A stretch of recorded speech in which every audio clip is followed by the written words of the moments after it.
Alright, 97.7 Outlaw Radio FM listeners, you already know what time it is. We're live in full effect. And right here, right now, we actually have Boston, Massachusetts' own, man. This individual has been down with our station since day one, man. He's a phenomenal artist, a phenomenal engineer, and a phenomenal producer. We have the one and only Xandi right here, man, calling in from Boston, Massachusetts, all the way to north of the tundra of Canada, man. How are you doing this evening? Yo, what's poppin'? What's up, Canada? I want to say a big peace to Canada, yo. And I gotta say, first and foremost, man, before we dive into this interview, man, thank you for all the support you've shown my station, man, because you've been a huge supporter since day one, man, back when I was literally just a white kid, with a microphone, and I think just a cell phone at the time. Yeah. I try to do what I can do. I wish I could do more, but speaking of first of all, I also wanted to just shout you out, DJ Immortal, because I am so impressed with what you've built, what you've done, and you're really doing the most. You're like one of the hardest working hip-hop DJs in my eyes, so definitely a big shout out to you, bro. Hey, man, I appreciate it, man. I don't even realize I work half the time, man, until people be like, dude, It you must got... be. I don't let it Yeah. soak it in, bro. I just do what I do, and then people try to remind me of it. That's when I sit back and go, shit, I guess I'm doing something big. Yeah, I mean, I'll tell you, more than half the time, making music is like that too, bro. You know? But speaking of that, man, because at the end of the day, man, this is about you tonight, man. The spotlight is on you tonight, bro. But I have to ask, man, I want to take you back to the beginning of your amazing musical career, man. I just have to ask, man, what made you decide to get into the music industry initially, man? Because your roots just run so deep. Yeah, I appreciate that, man. I really appreciate that. Actually, I was born in Boston, but I grew up in Brazil and Los Angeles. So, I got a lot of cultural knowledge from living in Brazil. I was exposed to a lot of African culture. We lived in Salvador, which is the northeast of Brazil, and it's considered like the Mecca of African culture in Brazil because there's just so much African culture there.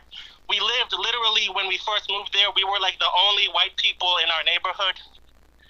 And people used to come up to me and they never saw straight hair before. They're like, oh my God, the child has straight hair. And they would literally touch my hair. But I was exposed to like samba and capoeira, which is a Brazilian martial art. And, so I had a real rich upbringing, And then I grew up in Los Angeles during the G-Funk era. So I was in LA from 92 to 98. And that's when I was first exposed to hip-hop, when I was 7 or 8 years old in Los Angeles. And I gotta say, man, you were definitely in the right place to get exposed to hip-hop, man. Like you said, G-Funk, the G-Funk era, and you were in the mecca of it all, man. You were there in Los Angeles, bro, so you were there in the birthplace of G-Funk, man. I have to ask, man, when you were in LA, did you ever actually run into, any, huge celebrities when you were living there, or any huge artists? Man. I wish my hero is Tupac Shakur. I wish I had seen Tupac Shakur, of course. But one time I actually saw Will Smith in the airport in LAX. That's cool. That's what I mean. Because a lot of people say, man, when they go to Los Angeles, you can actually you can see so many stars, and then some people say they don't see anybody, right? So I always ask, because you never know, man. People get lucky like you and see Will Smith. You know what I mean? In an airport. Yeah, you could be in Hollywood or North Hollywood, close to where the film studios are, and you might see somebody. Or you could be in LA and never see somebody, And also, man, in 2014, you were actually featured on an amazing single, actually titled Jekyll and Hyde, man. I was actually wondering, what's the story behind that collaboration? And of course, what was it like actually being in the studio and working on that particular song? I appreciate it, man. One thing I know about you is you always do your homework. This is one of the hardest working DJs, people.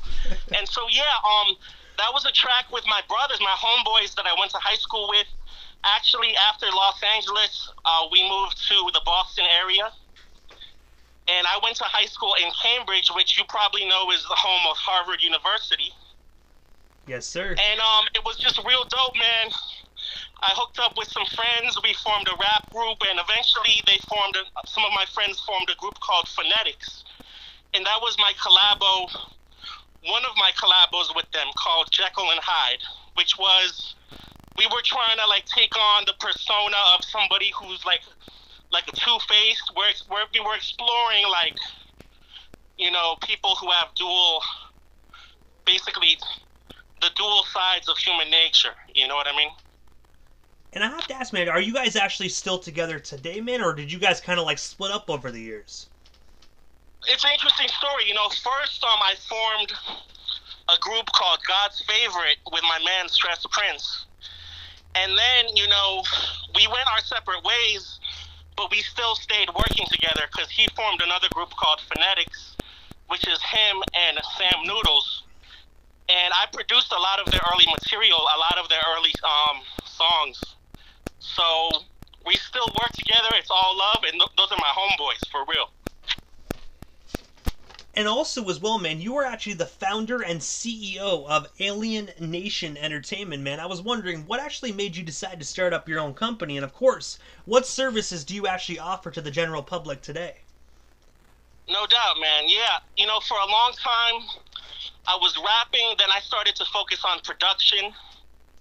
But then, you know, once the digital distributors came out, I decided to get a little distribution poppin' and form something, you know, almost like a record label. I call it a digital music imprint. And so I formed Alien Nation Entertainment in late 2020. And the first release that I put out was like an official beat tape. Because I had been making beats for years. I had produced a lot of cats, especially in the Boston area. But I had never put out like an official release. So I put out this instrumental album. It's called Smoke in the Attic, the beat tape.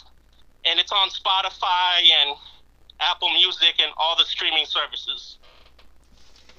And also as well, man, well, we're actually on the topic of that beat tape, man. That was actually one of the questions I had up in the mix, man. But I was actually wondering, man, if you can, like, can you actually go in more depth about that phenomenal project? And of course, do you actually have any hard copies available, man? Because as you already know, man, we got a lot of old school listeners that really do still love just that hard copy format. Oh yeah, no doubt. You know, I took that into account. I decided to go digital, but I could certainly press up some physical CD copies. And, you know, the whole history with that beat tape was basically, you know, for a long time I was operating a studio outside of my mother's attic in her house. It was literally in her attic. And that was like the spot in Boston for a lot of years. That's how I met up with a lot of MCs. We used to have ciphers and freestyles. We recorded tons of freestyles up in that studio. And so over the years, I just produced a lot of beats there. I would say at least, you know, close to 100 beats in that studio. And I was giving them to certain MCs. I was selling them to certain MCs. But I decided to put out, you know, instead of something casual that you just pass around casually, I wanted to release something official.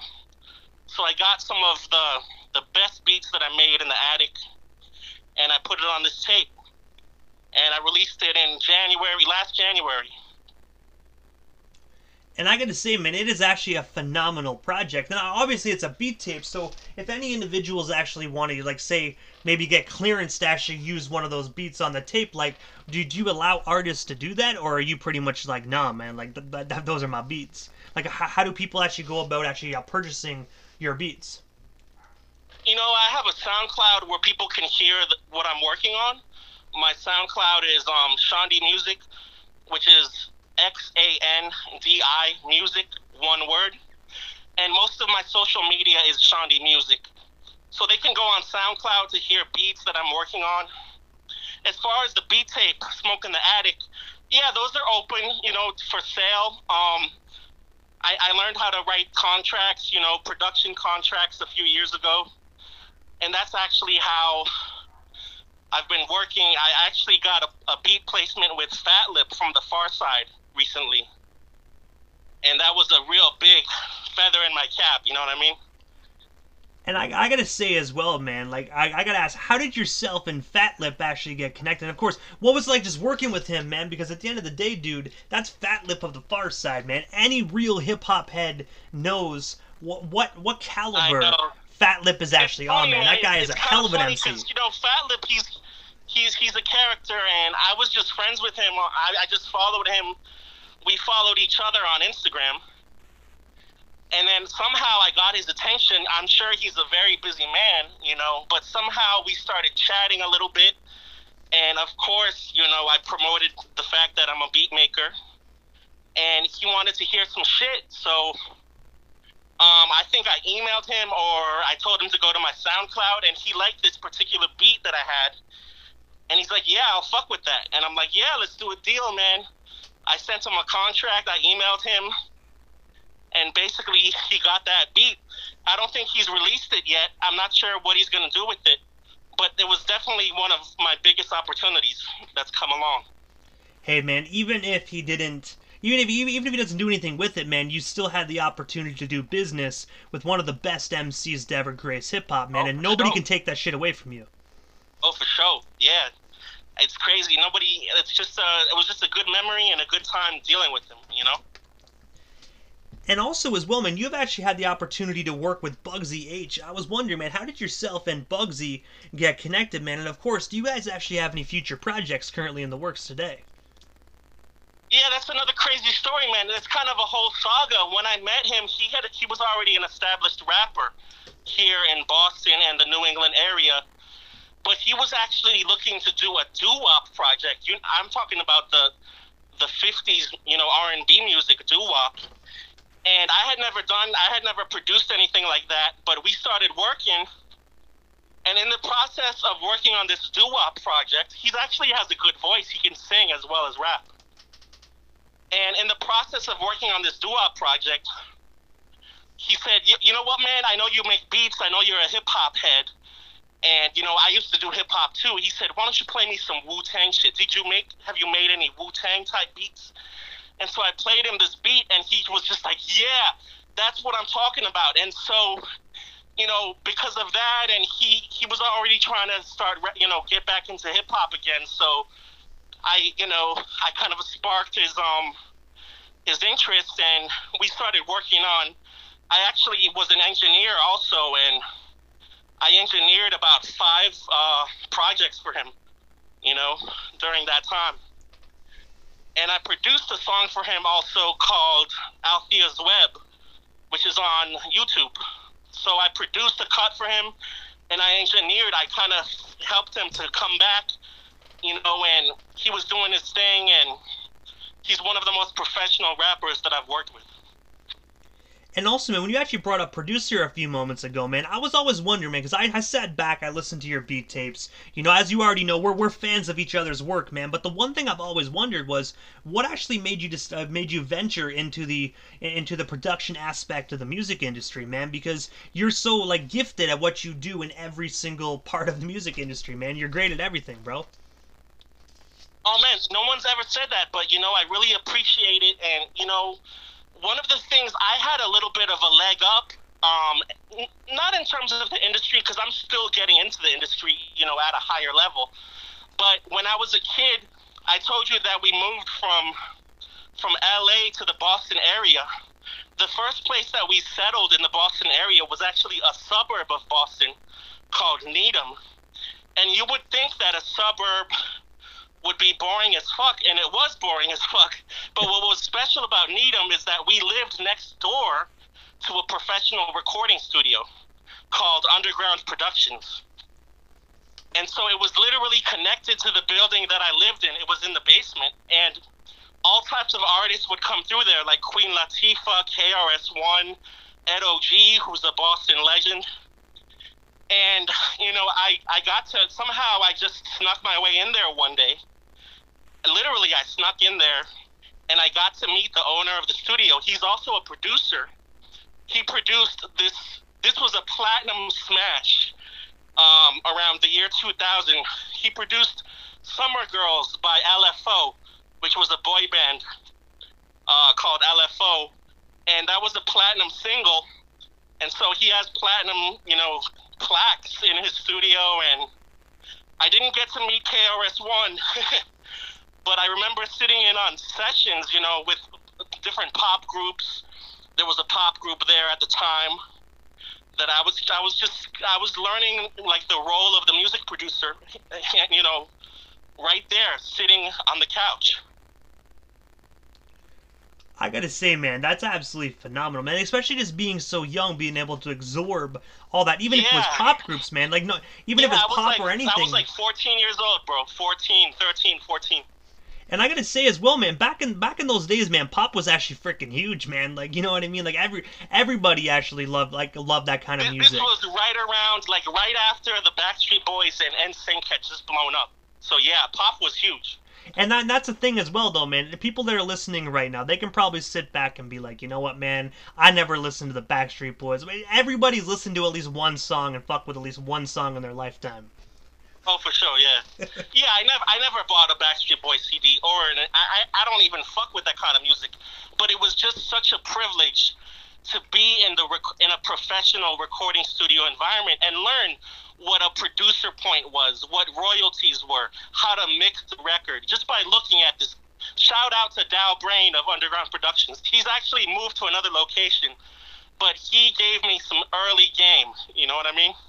So shout out to Dow Brain of Underground.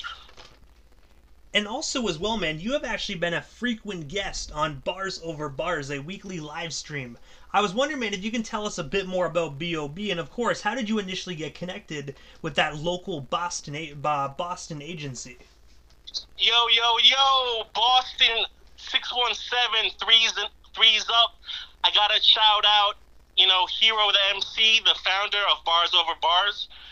So Bars Over Bars is basically, it's a multimedia company. It's a booking agent. I'm sorry, I got that tweak. I gotta add that to the next mixtape. But it's a booking agency. They're actually the only booking agency that I know of in Boston that doesn't charge the artist to perform. So it's not pay for play. You get to do your thing on stage. They've rocked stages all over New England, literally. Pubs, bars, different businesses, stages, small stages, large stages. And so they're doing the thing for the past 2 or 3 years. And so I definitely got to say one love to Hero the MC and the whole Bars Over Bars collective. And also as well, man, you actually did, speaking of Hero the MC, man, you actually submitted a verse for This Is the Game contest, actually, that was hosted by Hero the MC back in December 31st of last year, man. I was wondering, can you tell us a bit more about that contest? And of course, man, what was the, who was actually the initial winner after it all ended? That was the first of about 6 different contests. He was just throwing them on his Instagram. Literally, anybody could submit. It was nationwide. You could say there was a Boston emphasis, but anybody could submit. And that was the first 16-bar contest. I know that one of the winners, I think the winner of that first one was an MC by the name of Aristotle Jones. So this is a Boston MC named Aristotle Jones, and he's dope.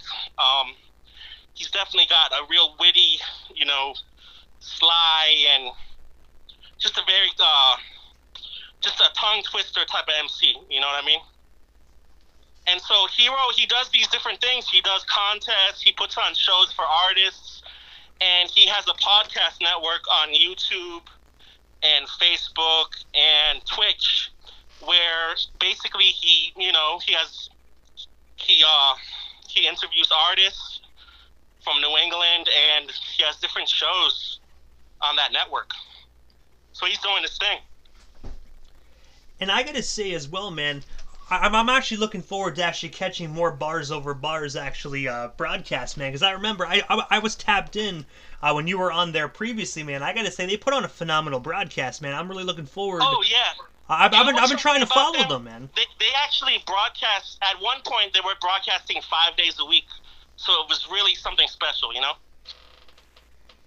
But also, man, I have to ask you, bro, because I know you're like I said at the beginning of the interview, man, your roots run so deep within this music industry stuff, man. But I have to ask you, is there anything I happened to miss during this interview? Anything else you still want to talk about or promote while we still have you here live on the Canadian airwaves this evening? Man, I just want to tell everybody that, I appreciate this opportunity, this platform to speak to the, on the Canadian airwaves and online worldwide as well. And I just want to let everybody know that there's a lot of projects in the works. I'm actually working on my debut solo album. And one of the background singers on my album is going to be Natasha Walker, who was actually a background singer who worked with Tupac. And so I'm very excited about that. You know what I mean? Just to continue the legacy in that creative way. I gotta say, man, that's major, bro. I think that's gonna be a phenomenal project. Good looks. I'm also working with an artist, AJ from Cambridge. He's up and coming. He's a younger cat. He's kind of down with the whole trap movement, but he also has, a whole style of his own, and a huge appreciation for hip hop history as well. But also, Xandi, bro, I gotta say, man, this is the time in the interview that I give a chance for the individual that slides into the radio station airwaves. Just like a chance to give, like, shout-outs to whomever they want to give shout-outs to. But most of all, bro, your social media handles. That way our listeners can follow you, man, and stay updated on everything Boston's finest Xandi if they're not already doing so. Of course, my brother, man.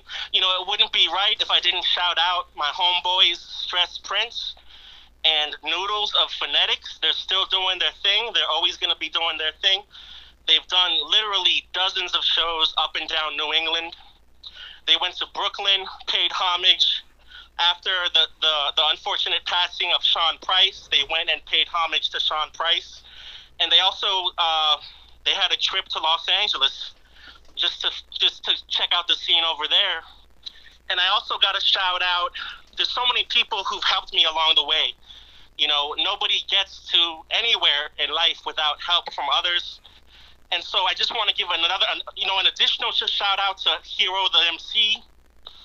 And I also want to shout out LFOD Radio, which is a New Hampshire-based radio program, online. And that was started by Sam, this cat named Uncle Sam. And he's a rapper himself. And they really put the spotlight on Boston. A lot of people think Boston is a white city, that there's, no black people in Boston. And that could not be true because, hip-hop wouldn't be able to blow up, locally the way that it has, if that were true. And so I want to shout out all the brothers and sisters who's helped me, over the years, as an artist. And we're building, man, and we're trying to show the world that Boston has so much talent, and we're just ready to blow up. You know what I mean? And I gotta say, man, I most definitely agree, man. Boston definitely, in my personal opinion, has so many legendary artists, man. Even from back in the day to now, man. Like Ed O.G., man, the list just goes on of just legendary talent that came out of Boston. Oh yeah, Ed O.G., Terminology, L the Head Toucher, Big Suge from the Gangstar Foundation. Of course, Guru started Gangstar in Boston. And then he later moved to Brooklyn. And there's just been so much talent here. I also want to drop my social medias right quick, if that's cool. Oh man, most definitely. You got the floor, bro. But if anybody wants to reach out to me, see what I'm doing, see how you want to get involved, you can reach me. My business email is xandimedia@gmail.com. That's XANDI media@gmail.com. I'm also on Instagram, Twitter, and Facebook at Xandi Music. That's XANDI Music. I'm on TikTok as Xandi Official. I'm on SoundCloud, Xandi Music. And I have a pretty poppin' Bandcamp with the beat tape. There's a special bonus track version of Smoking the Attic, the beat tape, on my Bandcamp, and it's at a reduced price. If you buy it on Amazon, it's going to be a little bit more expensive, but if you buy it on Bandcamp, it's only $5, and that's Xandi.bandcamp.com. Oh yeah, I'm on Spotify. There's a few Xandis on Spotify, but I'm the one with the picture of the guy with the smoke around his face. You should have an easy time finding it. So just search me Xandi on Spotify. And I gotta say, first and foremost, bro, thank you so much for all the love and support that you not only show my platform, but myself as well, man. I definitely appreciate you and all the amazing music you actually produce and create yourself, man. Thank you so much, and definitely down the line, bro, we gotta make this happen again. Oh, man, we're gonna get it cracking. I'm just down the road in Boston. You're right there in Canada, and I'm gonna show my respect. Yo, Canada produced Tom Green, so you know that they're smoking on some good piffery up in Canada if they produce somebody like Tom Green. Hey, man, I definitely agree, man. How can you go wrong with Freddie Got Fingered, man? You know what I mean? Like, exactly. And thank you so much, DJ Immortal and Outlaw Radio. You know, you're really keeping hip-hop alive, and I really appreciate everything you're doing. I was so impressed when I first discovered you on Facebook. Like, this white kid in Canada is doing his thing, and he's repping for all of us from the 90s to today, and I just can't show enough appreciation, man. So one love to DJ Immortal and Outlaw Radio. Hey, man, I appreciate the love, bro. Like I said, I just do it for the love of hip-hop, man. I didn't really realize what impact I was making until talented individuals like yourself let me know, man. And honestly, that's like pouring gasoline on a fire, man, because you know what happens? That shit's gonna blow up, and I'm gonna work even 10 times harder, man. So I'm gonna burn this motherfucker down, but in a positive manner. I know you will, because you've already shown us, man, the work ethic, and everything is just top-notch, and we love you, man. Thank you we need, be safe during this, whatever the fuck, you know, the pandemic and all this shit. Just be safe, and because we need you, brother. We need somebody. We need a DJ like DJ Immortal. Hey, man, I'm not gonna lie to you, man. COVID ain't gonna get me, man. I'm definitely taking the proper precautions. It ain't gonna get us, man. It ain't gonna get it. It can try, but it ain't gonna get me, man. I appreciate you, goes brother. on, and hip hop goes on, man, into the future. Hey, man, most definitely, brother. I appreciate the love, man, and definitely have yourself a wonderful night out there in Boston, man. We shall definitely talk soon. You already know. I'll holler at you, brother. All right, peace-y wees.